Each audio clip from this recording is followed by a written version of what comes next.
ہم سب کبھی چائے گرم پی لیتے ہیں تو ہماری زبان جل جاتی ہے،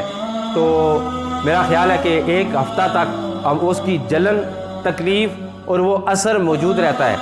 تو ہم محفلوں میں بیان بھی کرتے ہیں، جہاں بھی جاتے ہیں، یار میری زبان جل گئی ہے چائے سے یا گرم پانی سے یا سالن سے یا کسی سے،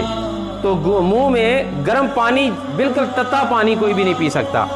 اور چائے کوئی بھی نہیں پی سکتا، گرم گرم بالکل جو ہے نا برداشت ہونے والا کھانا کوئی بھی نہیں کھا سکتا۔ حدیث سنیں، سنن ابی داؤد جلد نمبر 3، حدیث کا نمبر ہے 1476۔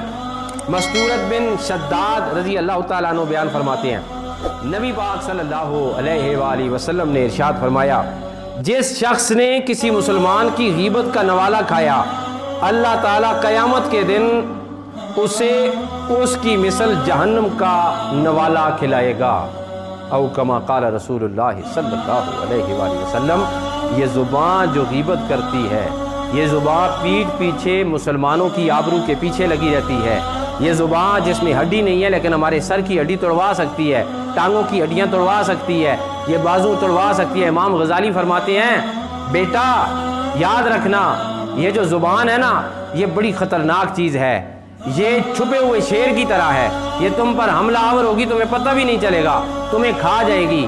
اس لیے کہ جس وقت زبان اٹھتی ہے نا اور اپنا آپ دکھاتی ہے، اور زبان جس وقت بولتی ہے نا، غلط بولے تو نیکیاں کھا جاتی ہے اور برائیاں انسان کے سر پر چڑھا جاتی ہے۔ اس زبان سے خدا تعالی ہمیں بچنے کی توفیق عطا